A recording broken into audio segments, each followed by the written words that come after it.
Հասկանանք ապարատային մեթոդները մեզ ինչ են առաջարկում, ինչ խնդիրների լուծման, ինչ տարբերակներ ունենք։ Ես եկել եմ, ինձ ջահելացրեք։ Ու դրանից հետո շատ հպարտորեն ասում են ամբողջ կյանքում ոչինչ չեմ արել։ Հա, չէ՞ կա այդ տեսակ, այո, իմ դեմքին որևէ բան չի կպել դեռ։ Եվ մտածում ես, ախր դե մի բան անեիր, էլի ինչ որ մի բան աներ, հիմա մեր գործը շատ ավելի հեշտ կլիներ։ Կանայք, ովքեր որ անում են ինչ որ միջամտություններ, շատ հաճախ լուռ են մնում ու չեն ասում իրենց կատարած միջամտությունների մասին, ասում են պարզապես ես լավ տեսք ունեմ։ Եվ լավ լուրը ոնց որ տեղ չի հասնում, իր հասցեատիրոջը չի գտնում։ Եթե արվում է առանց ցուցումների, պարզապես գումար աշխատելու պատրվակով, այդ դեպքում բնականաբար լավագույն դեպքում արդյունք չեք ունենա, վատագույն դեպքում կունենանք բարդություններ։ Նույն տեղում մնալու համար երբեմն շատ արագ պիտի վազես։ Նույնը 45+ կանանց համար մի քիչ ավելի դանդաղ ծերանա, մի քիչ ավելի փոքրացնենք այդ արագությունը։ Կոսմետոլոգիան օգնում է պլաստիկ վիրաբուժությանը ինչ առումով։ Երբ որ դու տալիս ես պլաստիկ վիրաբույժին առողջ մաշկ, վիրահատության արդյունքը լինում է ել ավելի լավը։ Երբեմն կնճիռը չի, որ մարդուն տարիք է հաղորդում։ Ամեն ինչ նշանակություն ունի։ Կարծես այդ մարդու մոտ ոչինչ չի փոխվել, ժամանակը կանգ է առել։ Ախր ես ջղային չեմ, բայց տեսնում ես, որ ունի խորը կնճիռներ, դրանք միշտ չի որ ջղայնության մասին են խոսում։ Բարև ձեզ, ես Անին եմ։ Մեդֆորումում խոսելու ենք մաշկի վրա կատարվող տարբեր ապարատային միջամտություններից։ Իմ հյուրը Ավանտա նորարարական բժշկական կենտրոնի բժիշկ, մաշկաբան, կոսմետոլոգ Լիլիթ Գևորգյանն է։ Բարև ձեզ, դոկտոր։ Բարև ձեզ։ Շնորհակալություն, որ հյուրընկալվել եք մեզ։ Ես էլ եմ շնորհակալ այս հնարավորության համար։ Վաղուց ներարկումները մաշկի խնամքի միակ միջոցները չեն, եւ ժամանակակից կոսմետոլոգիան առաջարկում է ապարատային միջամտություններ։ Այդ կուզեմ մի փոքր սրա մասին խոսենք։ Վաղուց արդեն կան մի շարք ապարատային միջամտություններ, որոնք որ հնարավորություն են տալիս մաշկի հետ աշխատել որպես մեկ ամբողջություն, որպես մեկ կտավ եւ ոչ թե լուծել ֆիլերներով կամ բոտոքսով ինչ որ լոկալ տեղային խնդիրներ։ Իսկապես սարքավորումները հնարավորություն են տալիս ոչ միայն շտկելու մաշկի արտաքին տեսքը, այլ նաև հնարավորություն են տալիս աշխատել ավելի խորանիստ հյուսվածքների հետ, հնարավորություն են տալիս ավելի երիտասարդացնելու մաշկը եւ ինչպես նաև ավելի կոմպակտ դարձնել դիմագծերը, ուրվագծերը դեմքի եւ այլն։ Ամեն դեպքում մենք չենք հերքում ներարկումների կարեւորությունը, ընդունում ենք դրանք։ Բացարձակ, սրանք մեթոդներ են, որոնք որ իրավունք ունեն միասին աշխատելու, կոմբինացված աշխատելու։ Այստեղ խոսքը նրա մասին է, որ պետք չի կառչել մեկ մեթոդից։ Շատ վաղուց արդեն մոնոթերապիան կոսմետոլոգիայի մեջ որպես մեթոդ չի դիտարկվում, միշտ դիտարկվում է կոմպլեքսը, համագումարը մեթոդների, որը տալիս է ավելի վառ եւ ավելի կայուն արդյունք։ Հիմա մի փոքր հասկանանք ապարատային մեթոդները մեզ ինչ են առաջարկում, ինչ խնդիրների լուծման, ինչ տարբերակներ ունենք։ Տարբեր մեթոդներ ունենք, տարբեր ֆիզիկական գործոններ ունենք ազդեցության, ունենք լազերներ, ունենք ռադիոհաճախականություն, ունենք ֆոկուսավորված բարձր ինտենսիվության ուլտրաձայն։ Մեթոդի ընտրությունը կախված է պացիենտի խնդրից, կախված է նրանից, թե ինչ արդյունք է ուզում պացիենտը ստանալ, կախված է ցուցումներից, արդյոք կան ցուցումներ այդ միջամտությունը կատարելու համար, թե չէ, եւ բնականաբար մի շարք այլ գործոններից, որոնք արդեն քննարկվում են առաջնային խորհրդատվության ժամանակ։ Տեսեք, ասեցիք լազերային մեթոդը, երբ որ ասում ենք լազեր, դա անմիջապես ասոցացվում է մազահեռացման հետ, այն որ լազերային էպիլյացիա արեցինք, հա, ու այստեղ էլ մոտեցումները մի քիչ տարբեր են այս լազերի հետ կապված։ Այրվածքներ, մաշկի, այ կուզեմ մի փոքր սրա մասին խոսենք։ Լազերները տարբեր են։ Յուրաքանչյուր ալիքի երկարություն ունեցող լազերը ունի որոշակի աշխատանքային սպեկտր, որոշակի թիրախային բջիջ, որի հետ նա կարող է աշխատել։ Լազերներ կան, որ այո, կարող են աշխատել մազերը հեռացնելու ուղղությամբ, լազերներ կան, որ կարող են աշխատել մազանոթները հեռացնելու, վերացնելու ուղղությամբ։ Լազերների տեսակներ կան, որոնք որ մաշկը հղկում են դարձնելով այն ավելի հարթ, ավելի գեղեցիկ, ավելի փայլուն եւ այլն։ Լազերներ կան, որ միայն խորանիստ հյուսվածքների հետ են աշխատում եւ այլն եւ այլն, դրանք շատ են։ Լազերների տեսակներ կան, որ պիգմենտների հետ են աշխատում։ Այստեղ լազերի ընտրությունը նորից եմ կրկնում, կախված է նրանից, թե պացիենտը ինչ խնդրով է եկել, այսինքն ինչ արդյունք է ուզում ստանալ։ Ու ըստ դրա արդեն բժիշկը կարողանում է ընտրել, թե կոնկրետ որ ալիքի երկարությամբ լազերը նա կարող է ընտրել տվյալ աշխատանքի համար։ Ու այստեղ շատ կարևոր է ունենալ այդ հագեցվածությունը ապարատներով աշխատելու համար, այսինքն յուրաքանչյուր խնդիր լուծել իր ապարատով, իր սարքավորումով, իր համար ցուցված սարքավորումով։ Եվ այստեղ պիտի ասեմ, որ մեր կենտրոնում կան բազմաթիվ սարքավորումներ, որոնք որ մեզ հնարավորություն են տալիս անկաշկանդ ընտրելու հենց այն սարքավորումը, որը որ անհրաժեշտ է հենց տվյալ պացիենտին։ Ոմանք շատ գոհ են լազերի ազդեցությունից, ոմանք ասում են այն այրում է, ավելորդ տրավմա է ստեղծում, կան մարդիկ, ովքեր հենց հասարակ մազահեռացման process-ից դժգոհում են նույնիսկ այնքան մեծ այրվածք էր, որ շորս է այրել, հա, մենք լսել ենք նման դեպքեր, հաստատ երևի եթե ձեր պրակտիկայում չի հանդիպել, հաստատ լսել եք նման դեպքեր։ Սա ինչի հետ է կապված։ Սովորաբար, եթե կա խնդիրը առաջանում է երկու պատճառով։ Մեկը մասնագետի խնդիրն է, մասնագետի վերապատրաստման եւ այլն, մյուսը պացիենտի խնդիրն է։ Որպես օրենք, եթե մասնագետը սերտիֆիկացված, այսինքն ունի որոշակի ուսուցում, անցել է այդ սարքով ուսուցման դասընթացներ,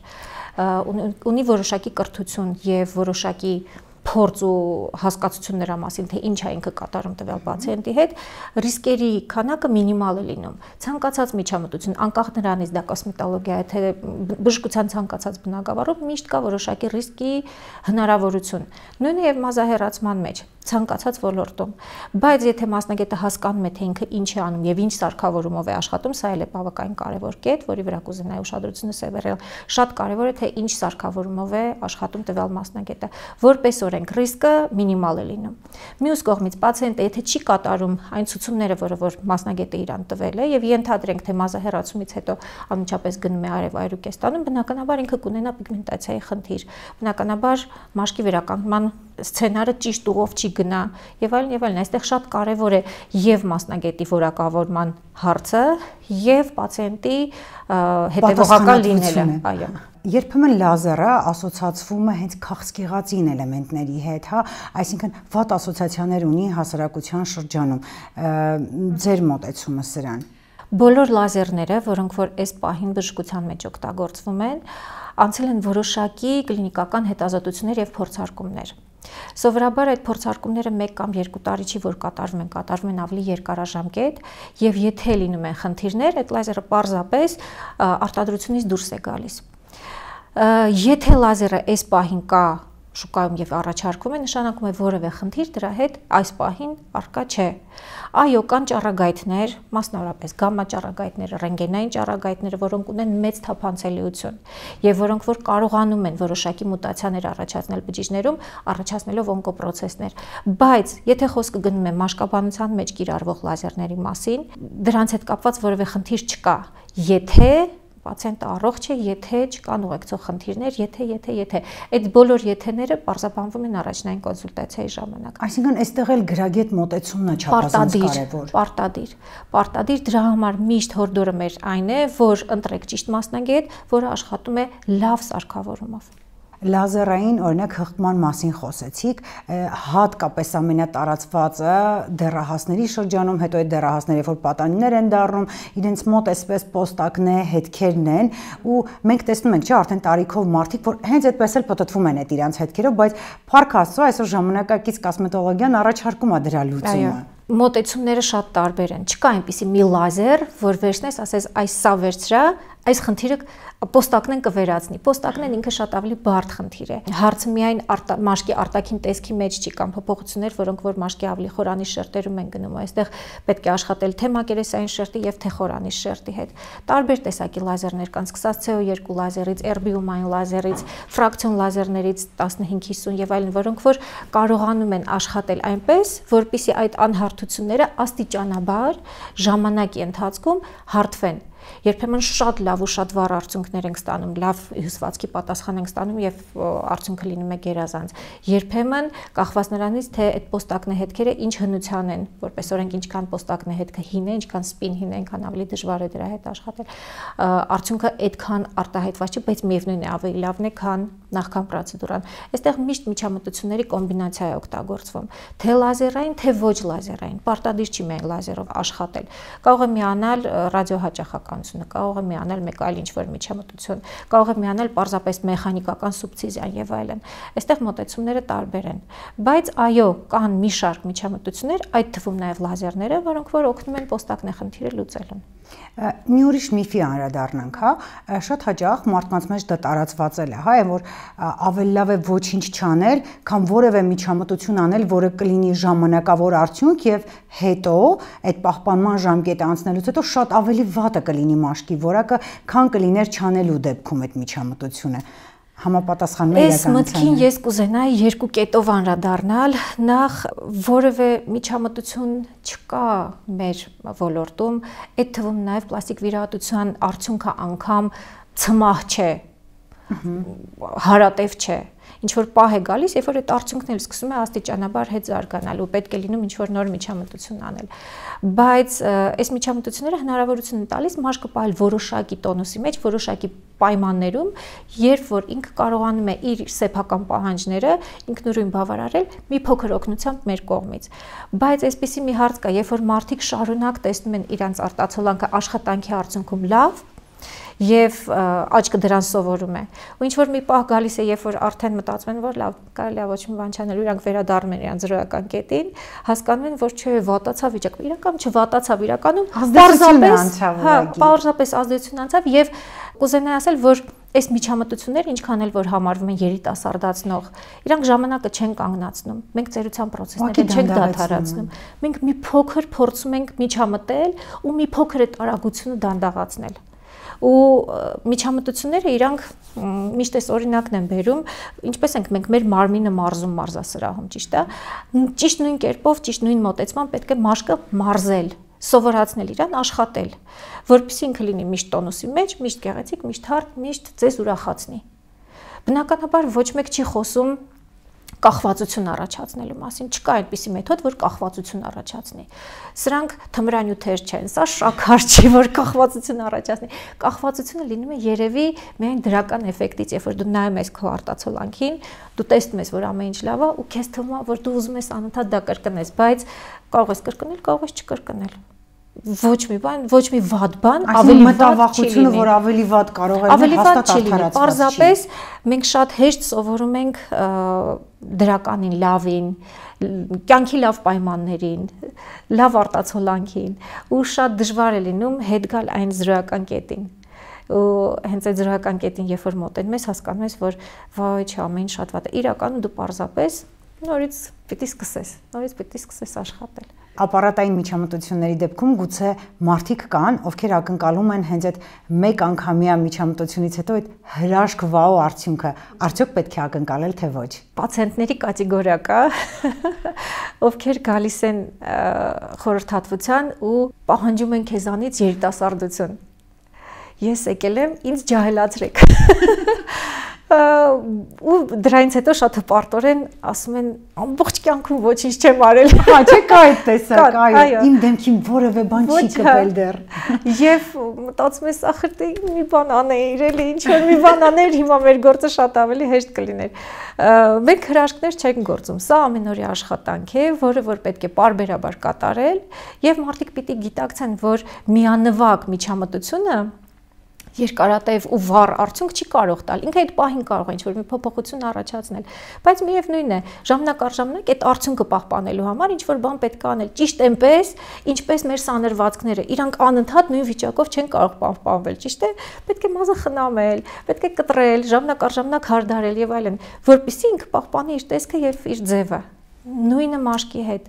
Նույնը առանց որևէ բացառության։ Եթե ուզում եք լավ արդյունք ունենալ, պարզապես ժամանակ առ ժամանակ դրան պետք է ժամանակ տրամադրել։ Բայց կան մարդիկ էլ, որ ասում են դա հիվանդագին է վերաբերվում արդեն այդ ամեն ինչին, հա, անդադ ամեն ինչի համար վազել, ինչ որ միջամտություն անելու, սա անելու, նա անելու,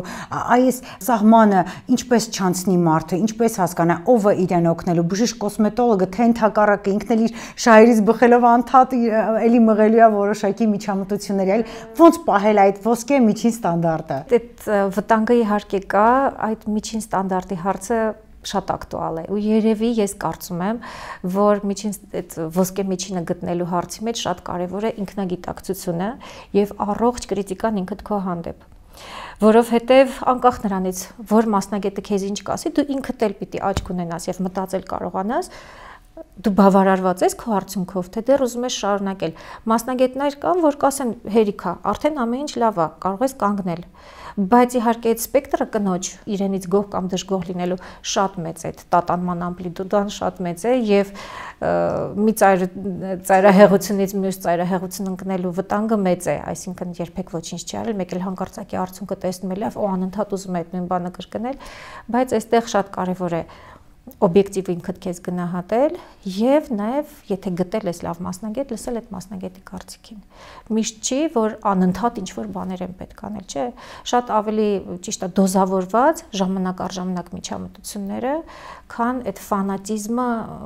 միջամտություններ ստանալու հարցում։ Ենթադրում եմ, որ կան որոշակի ապարատային միջամտություններ, որոնք կարողանում են հղկել, վերականգնել մեր տարիքային փոփոխությունները։ Մի փոքր սրա մասին կուզեի խոսեին։ Այո, ֆիզիկական գործոնները շատ են, թե ֆիզիկական, թե քիմիական գործոնները, կոնկրետ այս բան ֆիզիկականներից ենք խոսում, կա ռադիոհաճախականություն, որը կարող է լինել ինվազիվ կամ ոչ ինվազիվ, կա ուլտրաձայն, կան ինտենսիվ պուլսային լույսով աշխատող սարքեր, մեծ է բազմազանությունը, իսկապես շատ մեծ է։ Ահա, ու իրապես կարելի է խճճվել ուղղակի այդ բազմազանության մեջ։ Իսկապես կարելի է խճճվել, շատ կարևոր է գիտակցել, թե քո ձեռքին ինչ կա, որովհետև մեր բոլոր սարքավորումները, դրանց աշխատանքի հիմքում ընկած է տրավման։ Այստեղ շատ կարևոր է, որ այդ տրավման լինի կառավարելի։ Որպեսզի տրավման լինի կառավարելի, դու պետք է վստահ լինես քո սարքի վրա ու դու պիտի վստահ լինես քո մասնագետի վրա։ Այսինքն դու պիտի վստահ լինես, որ մասնագետը ունի այն գիտելիքները, որը որ անհրաժեշտ են տվյալ սարքով աշխատելու համար, իդեպ ասեմ, որ յուրաքանչյուր սարքով աշխատելու համար մասնագետը անցնում է որոշակի տրեյնինգ, որոշակի ուսուցում։ Դա պարտադիր պայման է։ Գուցե հենց այդ վատ արդյունքի վրա են հենված այդ կարծիքները, կարծրատիպերը, որ լազերով ավելի վնասեցին, այս միջամտությունը ավելի մեծ տրավմա հասցրեց մաշկին, քան կլիներ, երբ որ չանեինք որևէ բան, ավելի առողջ տեսք ունենար։ Գուցե հենց այս ասոցիացիաներն են։ Ինձ թվում է այո, եւ որովհետեւ վատ լուրերը սովորաբար ավելի հեշտ են տարածվում եւ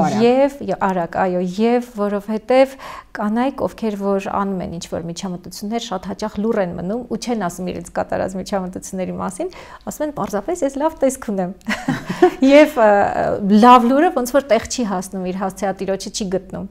Բայց որպես օրենք, այո, վատ լուրերը շատ ավելի արագ են տարածվում ու ավելի լայն են տարածվում։ Կան կարծրատիպեր, կարծիքներ, ենթադրում եմ, որ հիմքել ունեն դրանք, դրա համար են այդպես արագ տարածվում, որ որոշակի ապարատային միջամտություններ նույնիսկ խորը շերտերում, մաշկայում եւ վնասում են։ Այ կուզեմ սրա մասին խոսենք։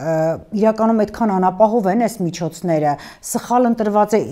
մի փոքր մանրամասնենք սա։ Տեսեք, կրակն էլ, որը որ կարող է մի մարդու ձեռքին կյանքի աղբյուր դառնալ,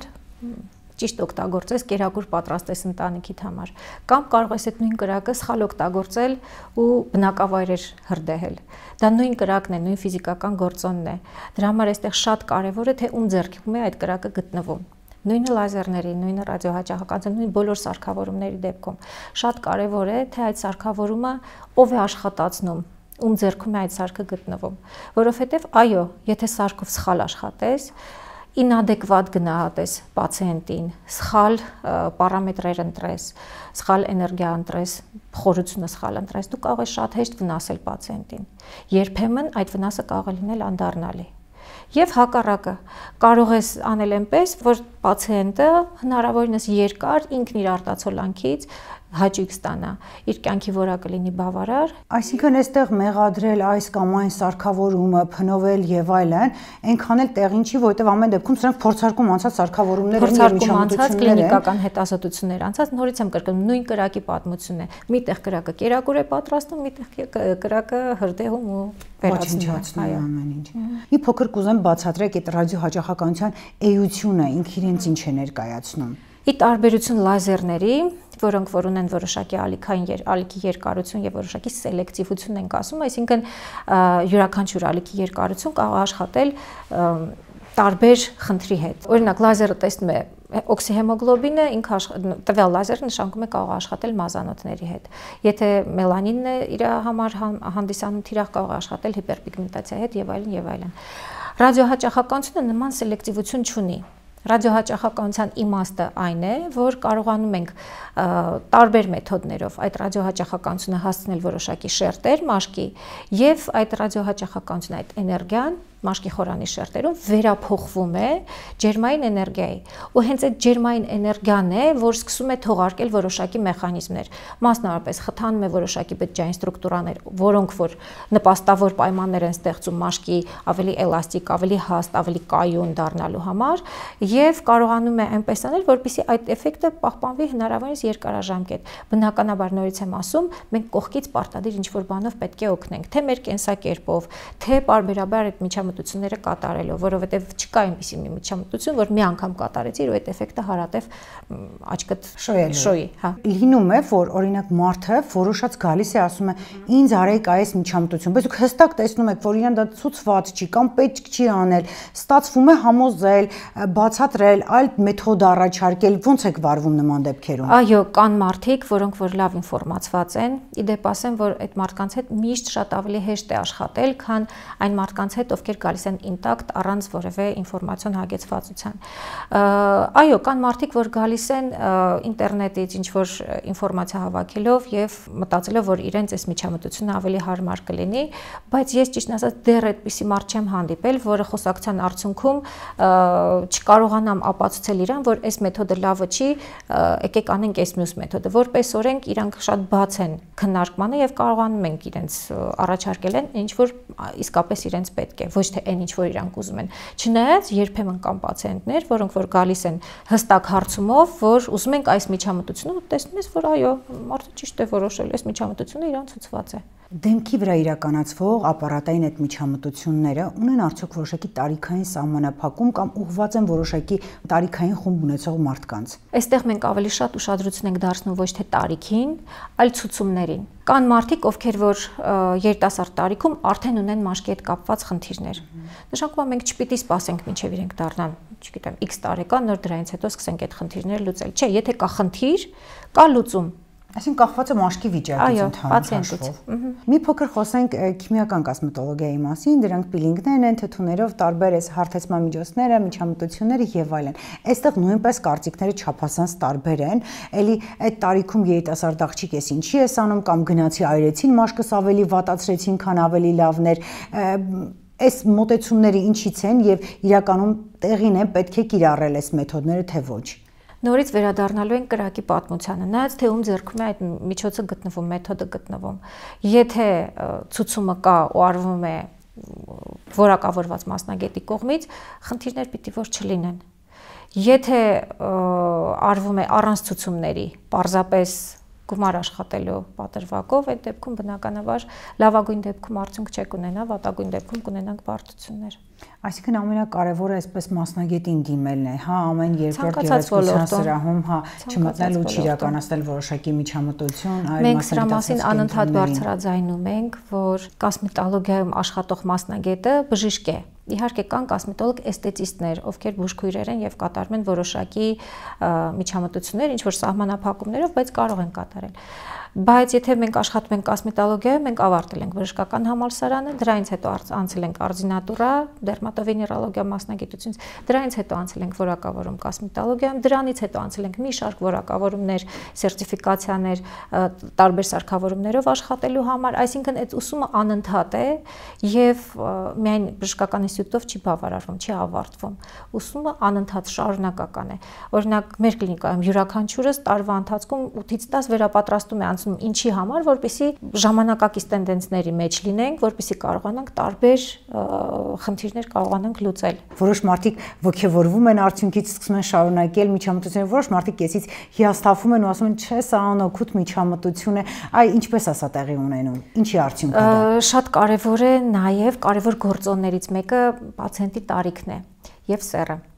Որքան երիտասարդ է պացիենտը, այնքան ավելի հեշտ է արդյունք ստանում։ Ինչը չի ասի, օրինակ 45+ կանանց մասին, որպես օրենք սա այն պոպուլացիան, այն խումբն է կանանց, ում մոտ որ պերիմենոպաուզայի հետ, դաշտանադադարի հետ կապված առաջանում են որոշակի հորմոնալ մարման պրոցեսներ եւ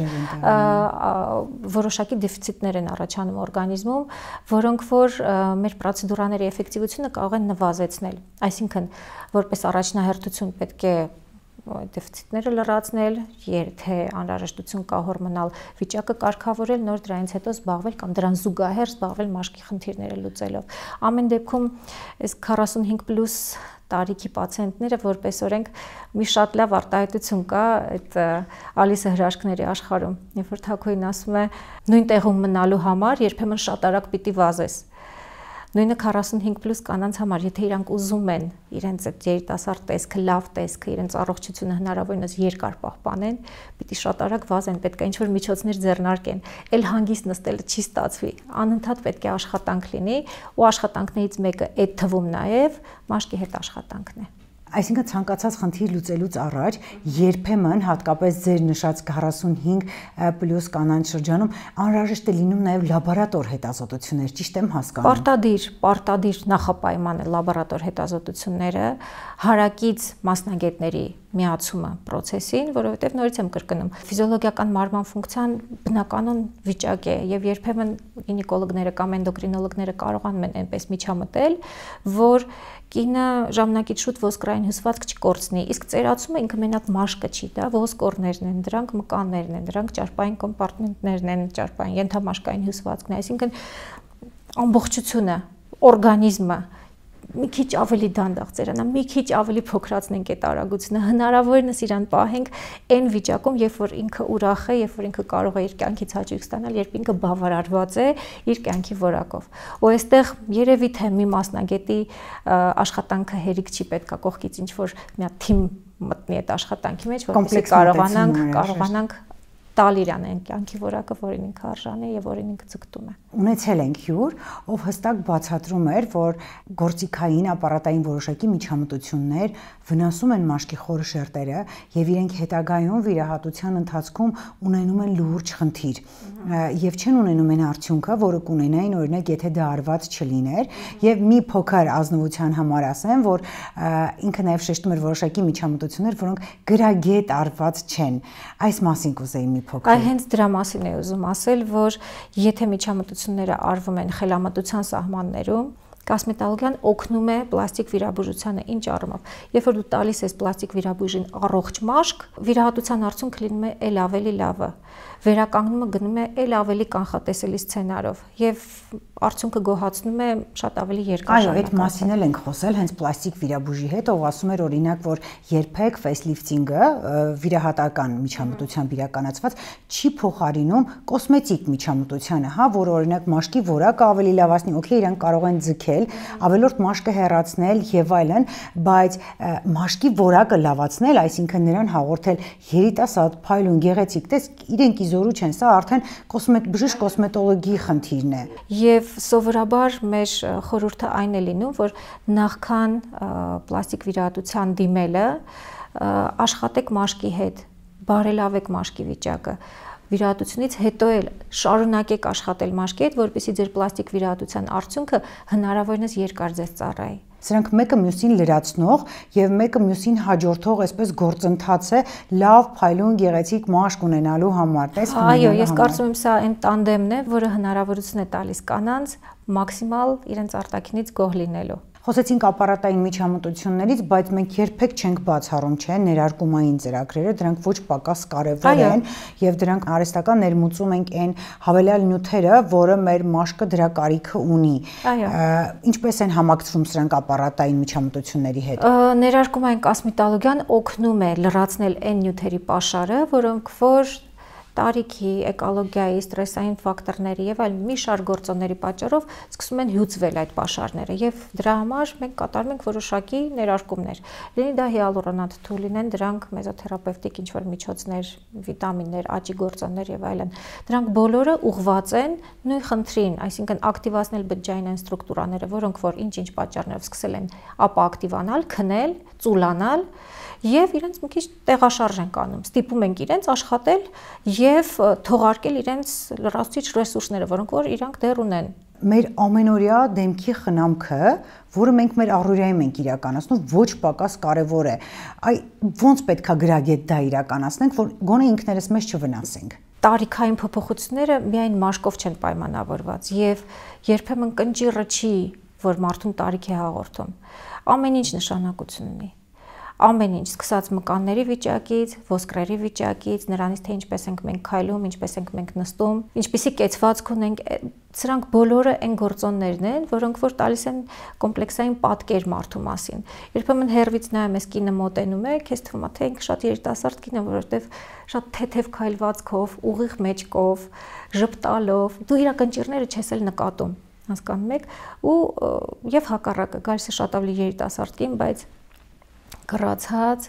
այտուցված, դանդաղաշարժ, հասկանում ես, որ այս կնոջը միայն կոսմետոլոգիան այն արդյունքը չի տա, որին ինքը ձգտում է, այսինքն մարդուն պետք է դիտարկել մի քիչ ավելի հոլիստիկ մոտեցում ցույց տալ, դիտարկել բոլոր տեսանկյուններից, աշխատանքը պիտի գնա բոլոր ուղղություններով, եթե դուք որոշել եք աշխատել եւ եթե դուք որոշել եք երիտասարդ տեսքը ձեր կյանքի որակը ամենաառաջնայինը պահպանել հնարավորինս երկար, աշխատանքը միայն մաշկով չպիտի սահմանափակվի, պիտի ունենաք կարգավորված քնի ռեժիմ, պիտի հետևել սննդին, քաղցրեղենից հնարավորինս պետք է հրաժարվել, որովհետև այսպիսի հասկացողություն կա կոլագենի գլիկացիա, այսինքն երբ որ շաքարը ստիպում է կոլագենին քայքայվել, դրա համար պետք է պարզապես մինիմալի հասնել այդ շաքարի օգտագործումը։ Այսպիսի հասկացողություն կա digital aging, թվային ծերացում, երբ որ մենք շատ հաճախ ենք նստում էկրանների առաջ, դրանք եւս այդ լույսը որոշակի փոփոխություններ առաջացնում մաշկում, հնարավորինս պետք է այդ գadgetների օգտագործումը սահմանափակել եւ այլն, այսինքն զբաղվել մկաններով, զբաղվել մարմնով, ուտելիքին հետևել, քնելու ռեժիմը կարգավորել, ջուր խմելը կարգավորել եւ այլն, մատերս չեն հերիքի, որպեսզի թվարկեմ դրանք բոլորը, այսինքն հարցը մենակ մաշկի մեջ չի։ Եվ ներսից պետք է նաև ներսից եւ ավելի նորից եմ կրկնում հոլիստիկ ավելի ամբողջական մոտեցում պիտի լինի մարդու հանդեպ, որը որ հնարավորություն է տալիս կատարել այդ թվում նաև մաշկաբանությունն ու կոսմետոլոգիան։ Հաստատ ձեր աշխատանքային պրակտիկայում հանդիպել եք, չէ՞, այդ գոհ պացիենտների խումբը, ովքեր մշտապես այսպես գոհունակությամբ հետևում, խնամում են իրաց ու այդ արդեն տարիներ անց դուք տեսնում եք այդ աշխատանքի արդյունքը, որ կարծես այդ մարդու մոտ ոչինչ չի փոխվել, ժամանակը կանգ ա առել։ Կա այդ երևույթը։ Աշխատել սկսել եմ 2008 թվականից այս ոլորտում ու կանայք կան, որ մինչ օրս գալիս են ինձ մոտ ու ինչն է ինձ ուրախացնում, որ իրանք այդ տարիների ընթացքում արտարոց չեն փոխվել։ 17 տարվա ընթացքում կինը համարյա թե չի փոխվել, այսինքն այդ փոփոխությունները մինիմալ են։ Ինչի մասին է սա խոսում։ Սա խոսում է նրա մասին, որ դոզավորված, adekvat աշխատանքը տալիս է այն արդյունքը, որ մարդ երկար ժամանակ կարողանում է իր տեսքը լավ պահպանել։ Իսկ դժգոհ պացիենտների խումբը ոնց է ձևավորվում։ Օրինակ այն, որ ինքը ակնկալում էր ինչ որ մի հրաշք բան, բայց այսպես չստացավ։ Ինձ թվում է հիմնականում, կոնկրետ մեր այս ժամանակաշրջանում դա բացատրվում է նրանով, որ մեզ շատ է չացնում Instagram-ը։ Instagram-յան շատ հաճախ դրամատիկ before or after առաջ ու հետո նկարներ ես երբեմն տեսնում, ուշադրություն չդարձնելով նրա վրա, որ այդ հետո արված նկարը ինչ որ Photoshop-ի է ենթարկվել եւ այլն, մարդկանց թվում է թե այդքան արագ ու այդպիսի դրամատիկ փոփոխություն կարելի է միանգամից ստանալ։ Ու իրենք գալիս են ոչ ռեալիստիկ սպասելիքներով։ Ու մեր առաջնային խորհրդատվության ժամանակ շատ կարեւոր է այդ ռեալիստիկ պատկերացումներ ստեղծել, այսինքն իրանց սպասելիքները բերել դեպի իրատեսական դաշտ, որովհետև կոսմետոլոգիան դա պլաստիկ վիրաբուժություն չի, ու եթե